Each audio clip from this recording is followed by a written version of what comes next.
Good evening and welcome to Hot Edition on 3FM 92.7, coming to you live from our studio here at Adesanwe Kanda in Accra. I am Martin Asiedu-Dartey. Coming up this evening, President John Dramani Mahama directs the suspension of ongoing enlistment into the Ghana Armed Forces after deadly stampede claimed 6 lives and left several others injured, 5 of them in critical intensive care. We have details and an update for you in a moment. Meanwhile, the unfortunate incident has sparked calls for investigations and review of such exercises. And later in the bulletin, hundreds picked up by a joint military and police swoop in different parts of the country in response to recent attacks on security and other officials in the line of duty. Stay tuned as we bring you details of all these stories and more within the next 1 hour. Before that, though, let's bring you the news summaries. This evening, the family of the late Samuel Abuaje, who is a former deputy director of the National Disaster Management Organization, NADMO, who died in the August 6, 2025 Ghana Armed Forces helicopter crash, has taken his widow, Mrs. Abigail Abuaje, to the Obuasi District Court. The case revolves around Mrs. Abuaje's refusal to hand over their 3-year-old child to the family for a DNA test. And we're following this quite closely. You can find the details on our website. To our other stories, the Deputy Chief Executive Officer of the Ghana Gold Board, Richard Nunepeku, has assured the public that the agency would not yield to political pressure to release suspects involved in illegal gold trading. His assurance comes amid intensified efforts to curb gold smuggling, illegal gold trading, and other related offences, with 25 individuals recently apprehended in Accra. At least 6 people have been confirmed dead and several others injured following a stampede during the Ghana Armed Forces 2025-2026 recruitment exercise at the Elwak Sports Stadium in Accra on Wednesday.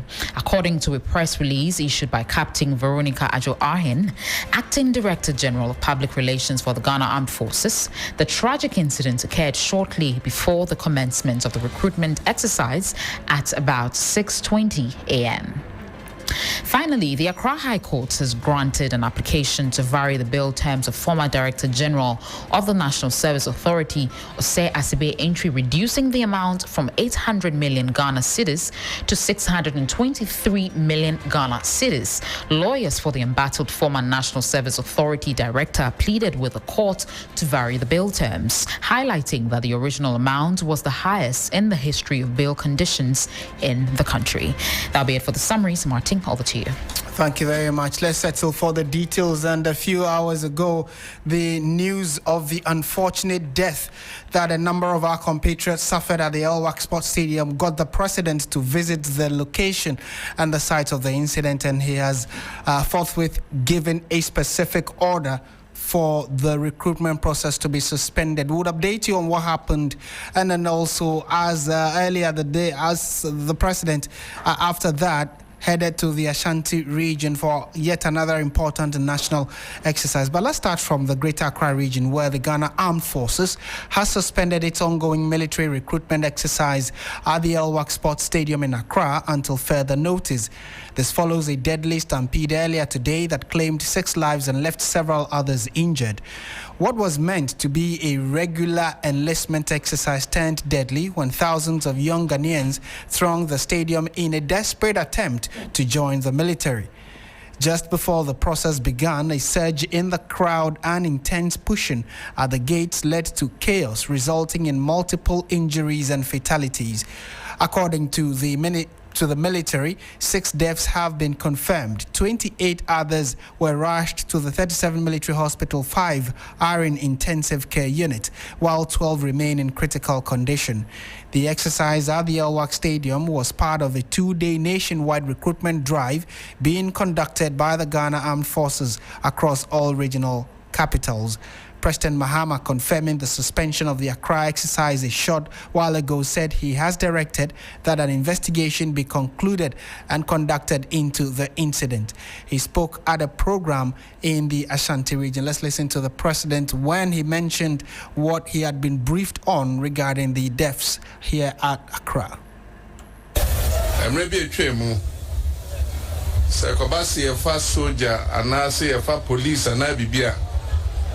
When who said, "Me, I am Kukum," On Tishe, Obesha, na a unipa, say, Omonko for training. And Tabra, ya born toa, answer near beto 2024 about one.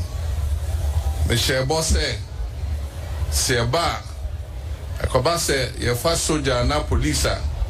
Ya de betuja na region bia yama ya mabuna kwenya na omoso ometimi abepre se ne be ya ombenya se dwuma ni bia ye ampanso ye bie adia ye friend portal enti mabunu bi ekosa fidie no so eko register enti enne na ka wose ye hyase na yehwe omwoma ne ho seniwa omwa de sitie ene sane omani na nti anope region bia ye kire omo bebia e woso omuhia na Accra akoye kropon no yese dipa dodo a epie yese omohwe se adwuma no omo doso yi na aho prepare ne ade a ehya ase abra ye bie gate no se nipa enremu no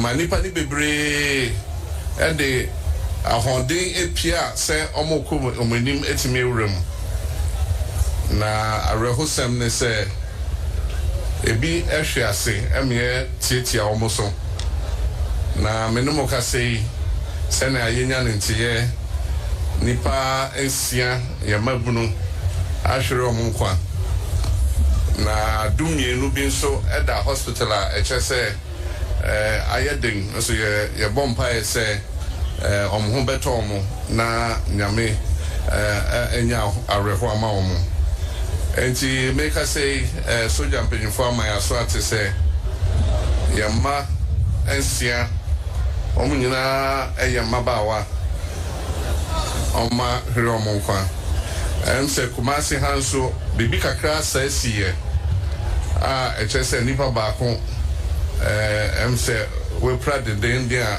oda ayarsabia ono so ya bompa ese obenya ahode na nyame ahunu mobo enti enkraidea no meka che asoja force omunja ansa na yenhwem na yeye nhihye foforo senebeya ni esi no ensi sabium enti makasa no mesre na obia pagya ne mu sima ba kope na yede akai yenuama a echese ene omaye nyamedie.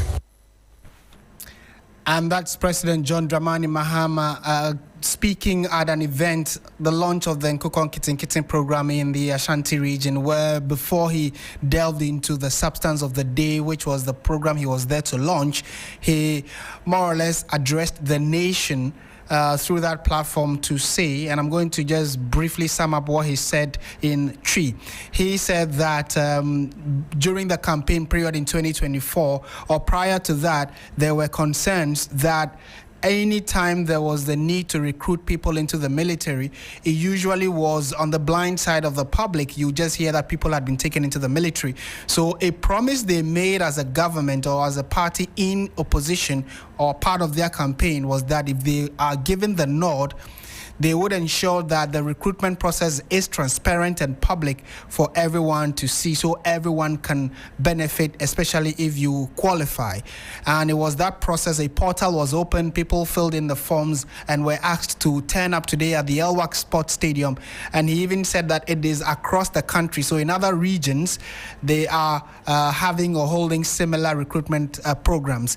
But the unfortunate incident that happened in Accra is that when the gates were opened for these recruits or interested recruits started going in, they pushed and shoved each other. Some fell, and the stampede led a number of them to be stepped upon, which led to their unfortunate death. And the number, based on what we have heard so far, is 6 individuals who've lost their lives. What we're also hearing from what the president said indicates that all 6 that have been confirmed dead were female. So it's very unfortunate. A number of them are still at the hospital. So he says he has asked that the recruitment exercise be suspended for now, so appropriate measures are found to ensure that the process is a lot more humane and coordinated, so we do not have these kinds of reports. We'll take you to Parliament also to find out what exactly the acting Defence Minister, Dr. Christabel, has been telling the House. We'll do that in a jiffy. But let's get the latest regarding this issue, where our reporter Joseph Armstrong Gold Alogbe, who has been following this, is also a defense correspondent. He's joined us in studio to update us on what exactly the latest is regarding this issue at the Elwak Sports Stadium. Armstrong, thank you for joining us. To start with, before you left, what was the situation like at the Elwak Sports Stadium? Had people left? Yeah, Martin, certainly so. So if you go to Elwak Sports Stadium now, you don't see anybody in there. The military has been able to march everybody out of the stadium square, and by the time I left, you can barely see anybody walking around that area like what you saw in the morning. Over thousands of individuals who have applied coming in there. But this evening, as at the time I left there around 4:30 thereabout, you don't see any of those applicants moving around that area. And what were the eyewitness reports? Some of the people you spoke to, what did they tell you happened? So as at around 6 a.m., they were waiting for the gates to be open around 6:30 thereabout. And whilst they were waiting, according to an eyewitness we spoke to, one soldier came to open the gate, and in the process of opening the gate, they pushed the gates, and those that were at the front fell, leading to the stampede. So they were stepped upon, and that's what led to the ceased death we are being reported in the news now. So exactly that's what happened. And it happened, even what happened in the morning leading to the death of the 6.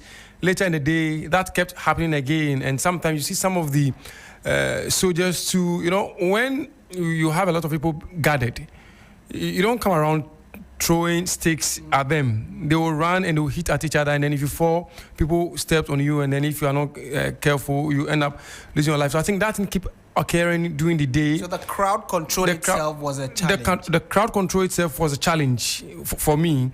So I'm thinking that when you are dealing with crowd, for instance, you need crowd control experts to come and manage this. You don't just bring anybody at all because the person is a soldier or a security man to come and control the crowd. Some of them come out of anger. They use the cane, and that leads to the people running around and they falling on the ground and causing that stampede that happened earlier on.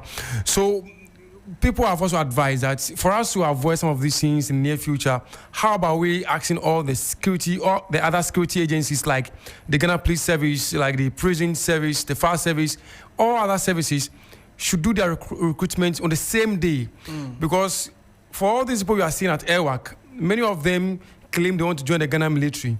The same people have applied to join the police service. The same people have applied to join the fire service. So people are saying that, how about you doing the recruitment concurrently where everybody is doing it, so you get to reduce the pressure on just one service.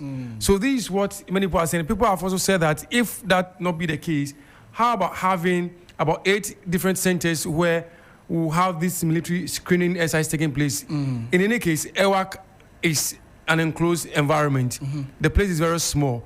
So if you want to do it at just one place, the Independence Square is also another ideal place for you to have these your screening. So these are some experts speaking to us there. So hopefully in the near future, the leaders will take this into consideration. Martin. Right. We know that out of the number, we are told that about 28 of them are also receiving treatment at the 37 military hospital. They were rushed there. 5 are in the intensive care unit. You also passed through the hospital briefly. Tell us what you saw on how those who are there are receiving treatment. So, Martin, when the president came, His Excellency John Dramani Mahama, we were not allowed entry into the ward where the injured were being kept. So we were outside. They came out and then they briefed us on what has happened, the number of people who are dead, and also those who are in critical condition. That's all they told us. And then later they told us that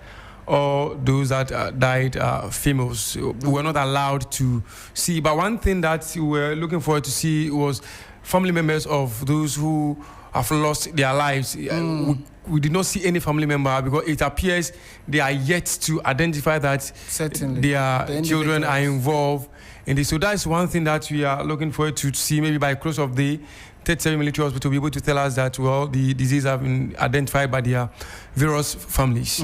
Right. Armstrong, thank you for this update that you have given us. He is our defense correspondent and was updating us on what happened at the Elwak Sports Stadium, where unfortunately 6 of our compatriots who were seeking to be part of the Ghana Army lost their lives as a result of a stampede.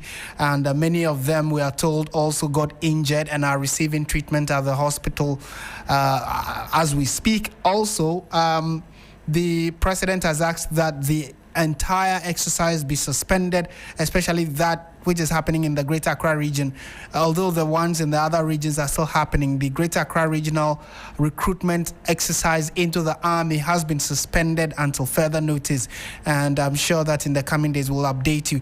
Let's go to Parliament because we know that the acting defense minister was in the House to speak. Let's find out what exactly the situation is as regards what he's been telling the House. And joining us now is Christian Yali, our parliamentary correspondent. Christian, thank you for your time. First of all, do we know whether Parliament has been fully apprised with what happened earlier today? Exactly, that has been done, Martin. As we speak right now, the Speaker of Parliament, together with leadership of the House from both sides, are on their way to the 37 military hospital where the victims of the military recruitment stampede are currently receiving treatment. The Speaker himself delivered a statement or shared his opinion or his concern over this issue and stated that it is a serious challenge that the country must confront and ensure that in future recruitment processes, some of these issues are not recorded. In fact, he speaks about concerns and calls by some for the appointment of a substantive minister for defense, making the case that although the acting minister is capable, he is equally saddled with a lot of work to do at the Ministry of Finance, especially with tomorrow being a big day where he is expected to deliver the budget statement. Situations like this require that you have a substantive minister who can take full control of the situation. But indeed, we had the Minority Chief Whip, Frank Anadon-Treve, deliver a statement in that regard earlier, in which statement he called for investigation. In fact, on the majority side, to a number of the MPs, including Eric Edemagbana, MP for Ketu North, also delivered statement, and they are all unanimous in their call for an investigation into the incident, and also the fact that, if anything at all, those who are at the helm of affairs, who supervised this, should probably be held accountable, which has been a unanimous call. It was after which that we had a briefing, if I should put it that way, by the acting Minister for Defense, Dr. Kasel Atoforsen, and he says that there were 34 persons who were, victims of the stampede. He says some of them were potential recruits, and then there are a few of them who were not even related to the enlistment or the recruitment process. He goes ahead to indicate that, and just like you had earlier indicated, the process is currently smoothly ongoing in other regions, like in the Ashanti region, although we have received reported cases of stampede and some casualties over there as well. But he indicates that in the other regions, the situation has been very smooth. He says internal board of inquiry has been set up by the Ghana Armed Forces to investigate them. But we can take a listen to what the acting defense minister has been telling Parliament in the last hour or so. Right, Honorable Speaker, I come before you today to inform the House of a tragic incident that occurred this morning at the Elwak Military Sports facility during the ongoing recruitment exercise of the Ghana Armed Forces. Mr. Speaker, the Ghana Armed Forces announced recruitment and enlistment processes about a month ago. Mr. Speaker, the application process closed last Friday, 7th November 2025. All potential applicants were duly notified to appear at their chosen regional recruitment centers for documentation verification today. Right Honorable Speaker, and this was for them to go through body selection.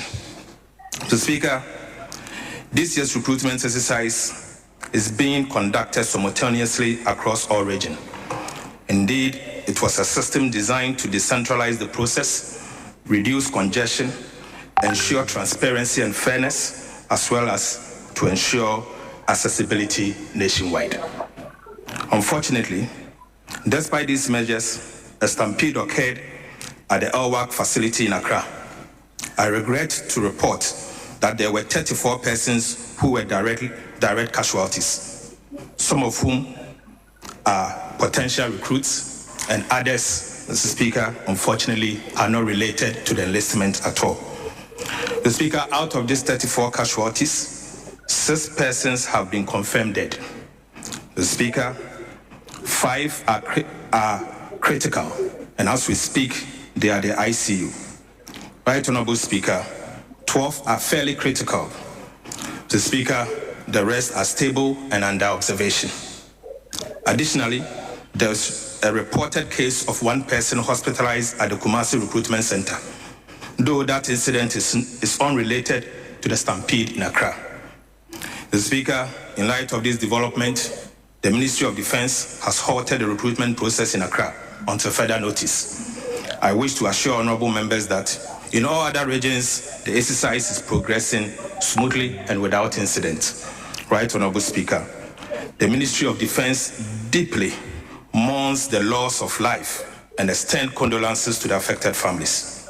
We are working closely with the Ghana Armed Forces, medical teams, and law enforcement agencies to provide full support to the injured and to investigate the circumstances that led to this tragedy. Mr. Speaker, as a result, the Ghana Armed Forces has instituted an internal board of inquiry to investigate the causes of this unfortunate incident. Right Honorable Speaker, the safety and dignity of applicants remains paramount, and the ministry will take every step necessary to prevent reoccurrence of this matter. And that is Acting Defense Minister and Finance Minister, Dr. Christabel Forson, and Christian Yali is still with us. So, Christian, I mean, after the announcement, what was the reaction in the House? You say that the Speaker and the leadership of Parliament are on their way to the hospital, but before they left Parliament, what were they saying? How was the mood? It has been very, what you say, that a sentimental one, and also because some of the members of Parliament, in a way, had sought to partly politicize it. You have the former Defense Minister, Dominic Nichiu, for instance, who makes the case that by the grace of God, none of these incidents happened under his watch, which attracted quite some sharp criticism, indeed. And when you even check on the social media platforms, people are taking on him for making such a remark under a situation like this. But largely, members of Parliament across the divide make a case that if anything, the decentralization which is already taking place should be further enhanced, so that if anything at all, and indeed, even before Parliament would begin the session, I had an interaction with the ranking member on the Defense and Interior Committee, John Ntimfo-Djo, who makes the case that if anything, there should be a way of scheduling the applicant or the potential recruit such that for each day there is a particular number that shows up to go for their screening process to take place. But there are people who have also raised concerns about the fact that this process in and of itself was advertised in the social media on digital platforms, which partly contributed to the high numbers showing up, because ideally if decentralization has started then one wouldn't have expected what we are witnessing today to have happened. So those are some of the concerns of members of parliament, really, about the way forward. And the other aspect of it is job creation. There are some who have made the case that if the country had done well in its job creation efforts over the years and up until now, you wouldn't have a situation where almost everyone and most of the young people would want to find themselves in the security agencies, because the case is that it is not everyone who had shown up who genuinely wants to be part of the Ghana Armed Forces. But it is also a case that there are some who are just looking for jobs to do because they are tired of staying at home. These are some of the conversations that are surrounding all of this. Thank you, Christian Yali, for that report, and I will certainly bring the thoughts of our members of parliament to our listeners as well in a jiffy. Christian Yali is our parliamentary correspondent, and joining us also on the phone lines now is Major Retired Derek Odro himself, a retired military officer, and then coincidentally or interestingly also a former member of parliament as well. So before we bring you in, Major Retired, kindly hold on for us. Let's listen to what some of the current MPs said about this unfortunate development. Then we can pick your thoughts on the way forward and the best practice as regards how this can be handled going forward. All right. This only tells us that we have a big problem in the country. A problem of unemployment. Big problem. And Mr. Speaker, the earlier the political class plus the leaders of this nation do something about it, the better for us.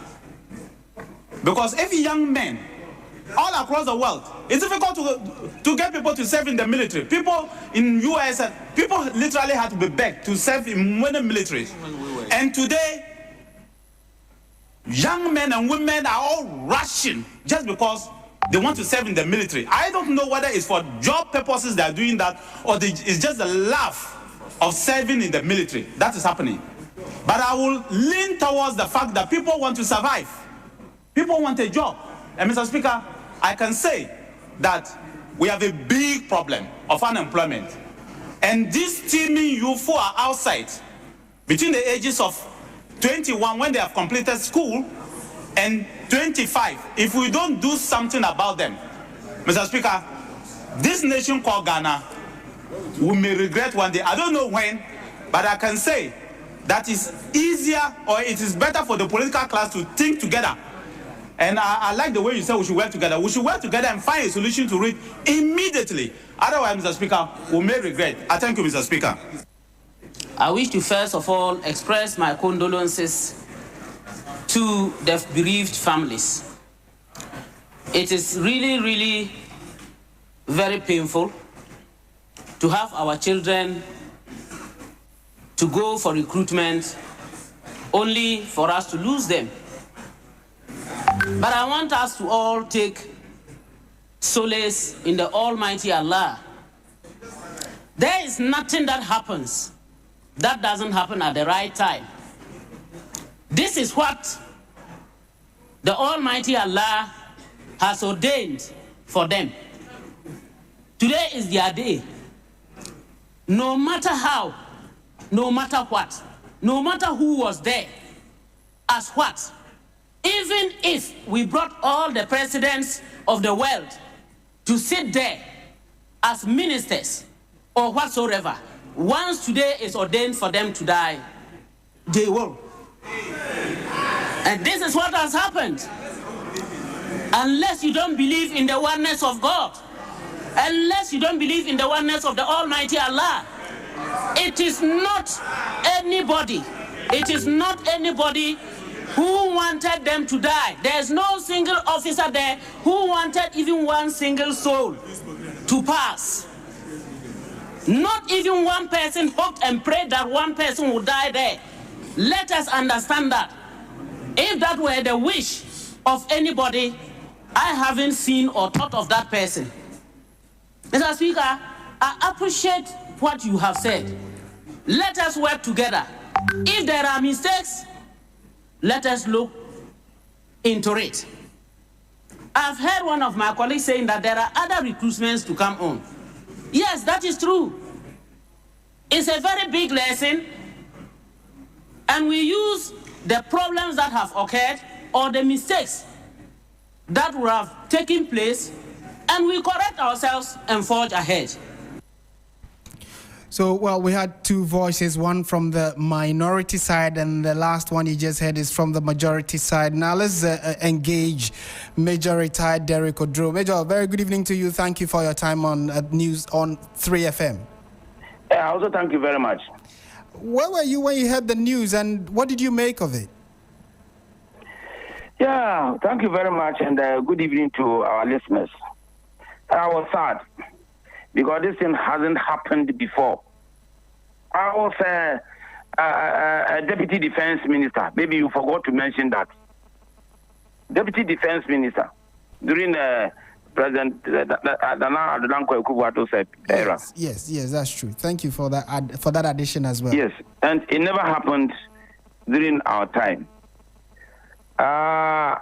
Maybe that is what came around or made them not to think into that situation that something can happen now. Because it hasn't happened before. That a number of people will rush into the Airworks Sports Stadium when you're supposed to orderly enter the gate and go quietly, go and queue, look for where you have to belong to and queue. If you enter, you see a lot of queues over there. Army, Navy, Air Force. Where you belong, go and join the queue. So the thing is orderly from so many years ago.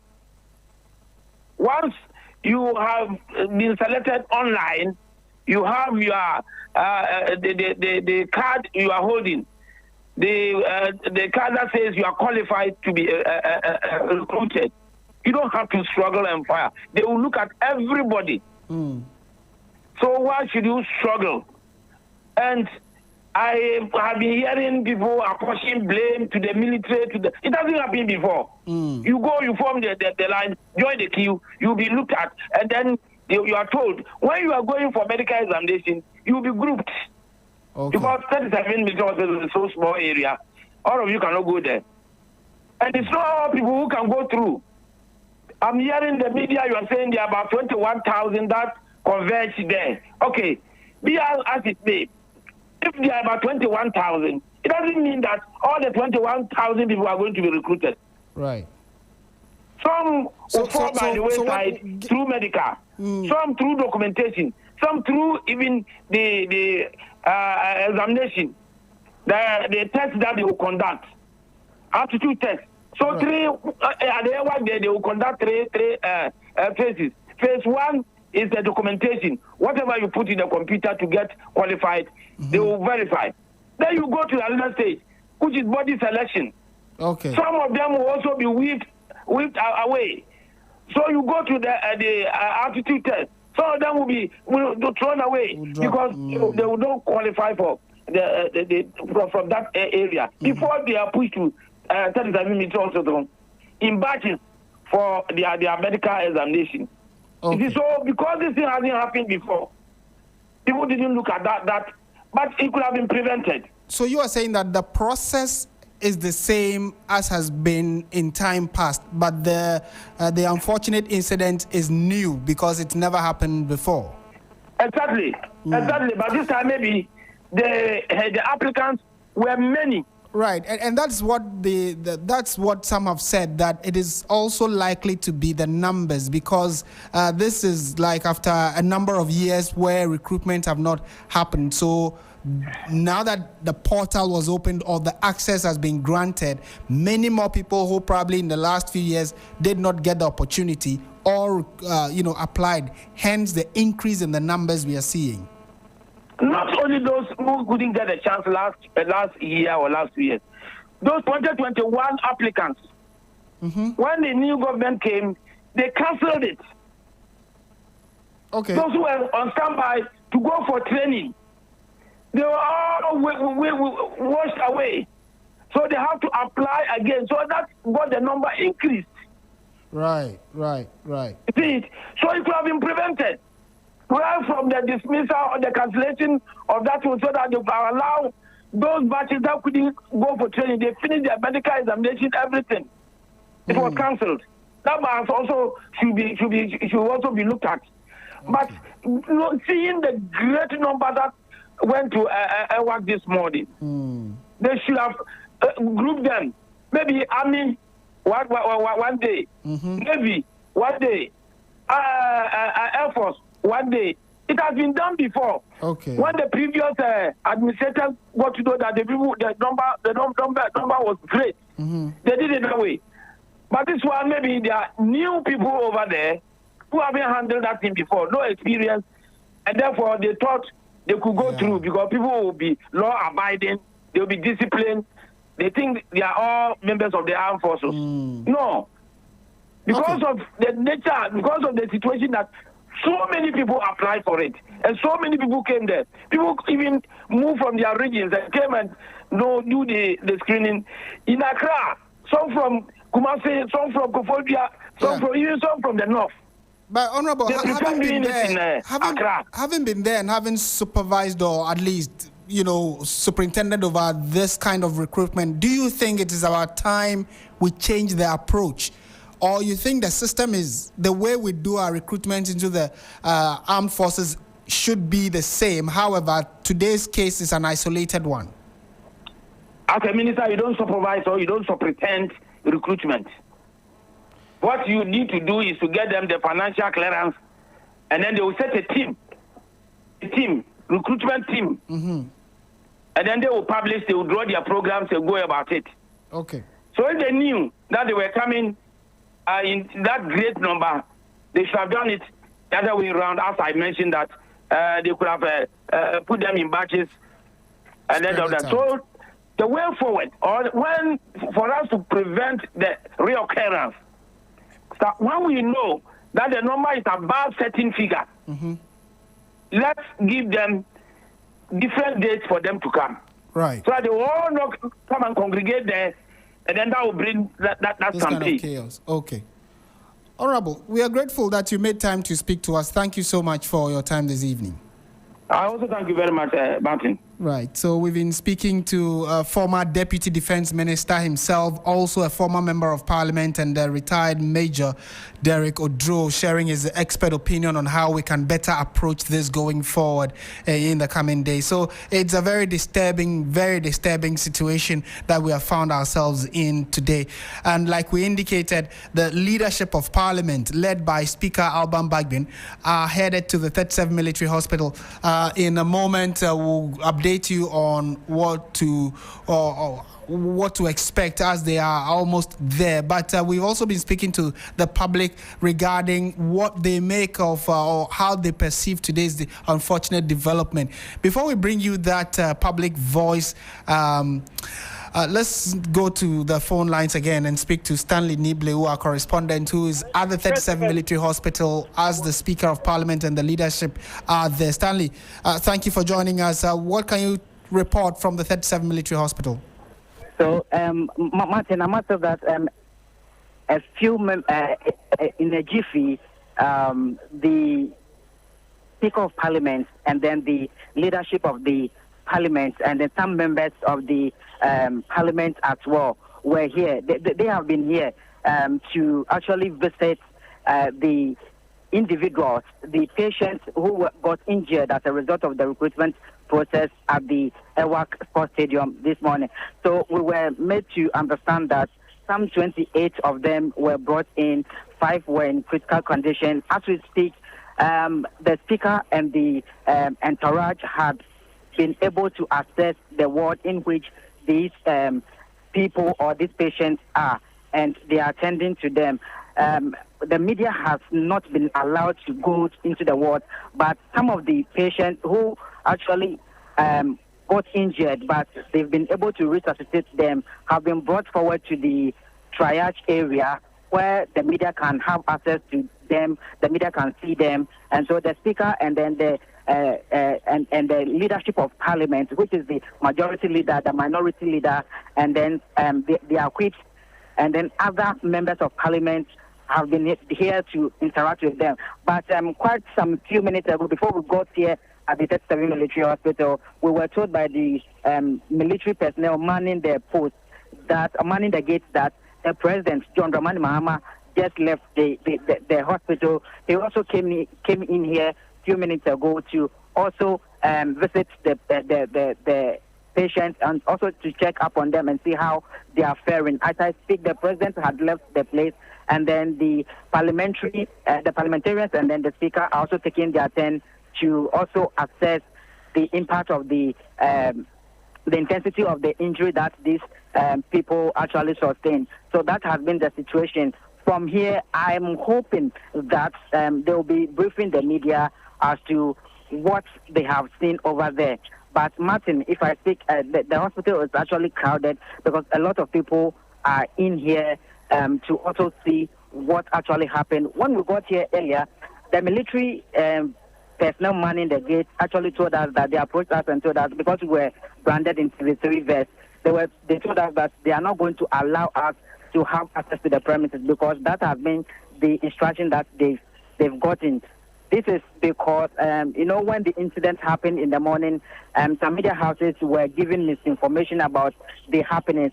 People were saying that some 12, the deceased or those who actually died as a result of the stampede at the Ewak Sports Stadium, that death toll had actually risen to 12, which wasn't the case. And so the military personnel manning the hospital are very cautious, and they are actually trying to manage information. So they don't want any media personnel to come in here. So when we came here, there was resistance, but immediately the entourage from Parliament came in. We all had a full day to follow them to come and see what is actually happening here at the 37 Military Hospital.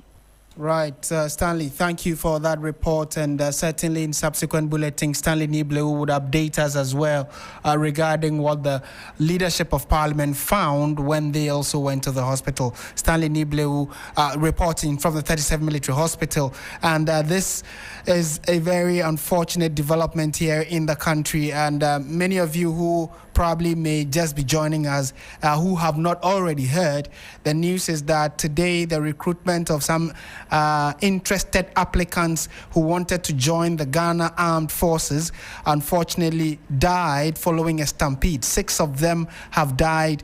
A sizable number are currently in critical condition and receiving treatment at the 37 Military Hospital, where you just heard the report from Stanley Niblewu. And again, the president himself has also been to the site of the unfortunate incident. He got his briefing and has asked that the entire process or exercise be suspended until further notice.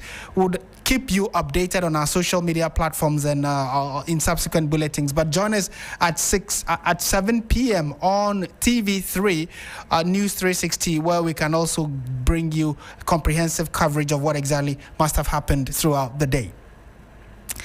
We're staying on issues of security. This time around, the concern of illegal mining and the state's effort to ensure that they fight it and face it squarely. Well, a joint team of police and military personnel on Wednesday carried out a major dawn operation in the Obuasi municipality, leading to the arrest of hundreds of residents across 4 communities. The intelligence-led operation was in response to recent violent attacks on members of the National Anti-Illegal Mining Operations Secretariat, NIMOS, the police officers and officials of the Environmental Protection Agency, the EPA, who were carrying out lawful duties in the fight against illegal mining. The coordinated dawn swoop, which began around 3 a.m., targeted specific individuals suspected of orchestrating or participating in the attacks. Communities including Nshaeso, Dajuni and Chichire were raided simultaneously as part of the nationwide crackdown on illegal mining-related violence. And also, not just in the northern, not just in the Ashanti region, but also we are told that elsewhere in the Volta region, some 191 persons were also arrested in a military swoop at Ehi in the Ketu North municipality of the Volta region. The combined military and police operation follows a violent attack on the Ehi police station, leading to the vandalization of some police vehicles and other stationery. Our reporter Faisal Abdul Idrisu monitored the entire activity and came through with his report. The combined police-military swoop conducted Wednesday dawn was in response to an attack launched on the Ehi police station by some irate youth in the community on November 5, 2025. According to the police, the youth attempted to lynch a suspect who had turned himself in after allegedly stabbing another young man to death during an altercation. The attack led to the vandalization and subsequent closure of the police station. The situation was so bad. The attack was so intensive. They vandalized 2 police vehicles that were there to serve the command. Police equipment, TV, and stationery were all burned down. So it also, a constraint on the police administration. So I believe sincerely the Inspector General of Police is working around the clock to post more men and to retool the station so that very soon they'll start operation. We cannot deny other innocent citizens of their right or their right to security. In all, 191 persons believed to be connected to the vandalism have been arrested. As we speak, we have in our custody 191 suspects, 190 male and 1 female. We had the intel that some also relocated from the village just after the incident. It clearly means that they have questions to answer. Today we couldn't get them, but we are on a lookout for them, and I believe we'll get them soon. The 191 suspects are currently undergoing screening at the police regional headquarters here in Ho. The police administration is saying that those found to have questions to answer after the screening will be duly charged and arraigned before court. And you heard the voice of Faisal Abdul Idris, who is our Volta regional correspondent. And that's it for the part of the bulletin. Time now, though, for the latest in the world of business.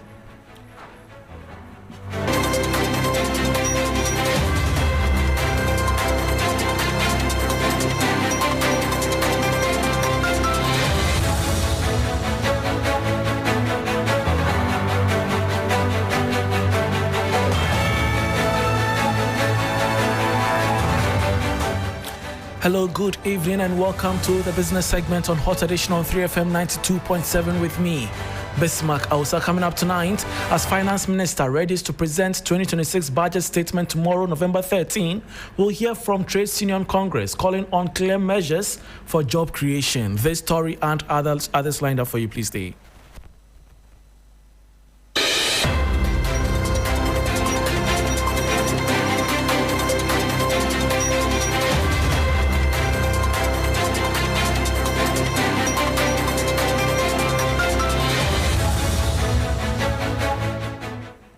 Thanks for your company. Now to the details. The Finance Minister, Dr. Kasiel Atuforsen, is expected to present the 2026 budget in Parliament tomorrow, Thursday, November 13. But ahead of that presentation, the Trade Union Congress, TUC, is calling on the Minister to spell out clear measures for job creation, especially for the youth. Labour Affairs correspondent Daniel Opoku has the details. Deputy Secretary General of TUC, Dr. Kwabena Nyakoto, told our Labour Affairs correspondent Daniel Opoku that job creation remains the most effective way to address the growing unemployment situation. There are recruitments for teachers, for nurses, and today we have seen what happened at Airwork, where because of the huge unemployment we have on our hands, these guys unfortunately have to crash to their death.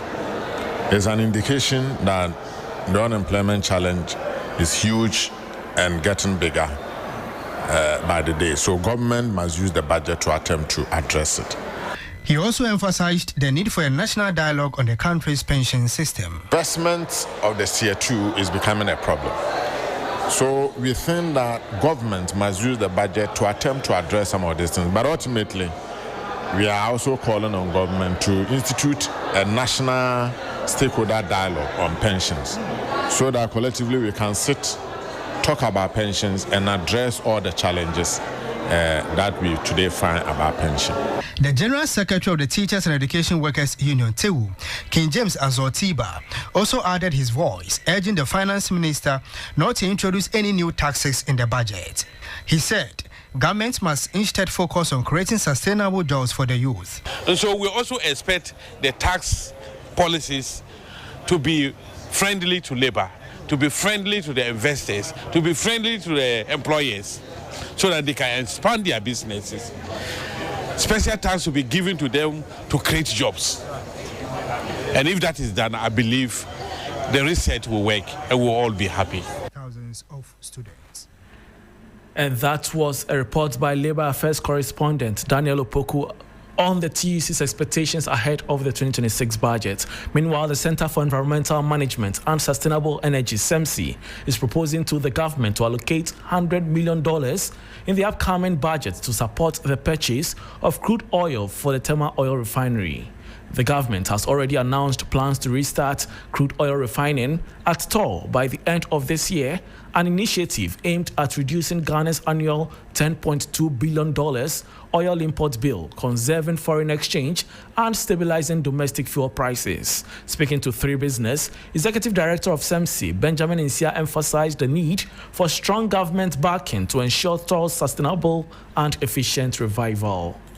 Treve, at its current financial position, do not have the financial credibility or muscle to mobilize $100 million on a monthly basis, either from the banks or from its internal generated funds, to be able to procure crude. And I don't also think that there will be suppliers who will supply these products on credit for Treve. So for us to be able to refine appropriately and effectively, I think that in the coming budget, which is the financial year 2026, the Ministry of Finance and also the Ministry of Energy and Green Transition must commit themselves to ensuring that Treve refines effectively. And this, I think, there should be an allocation of about $100 million as a seed fund for Treve to be able to procure these products from suppliers. Same way we've done for Gold Board, and same way we've done for other institutions in ensuring that they become an effective and very added value institutions in contributing to the development of Ghana.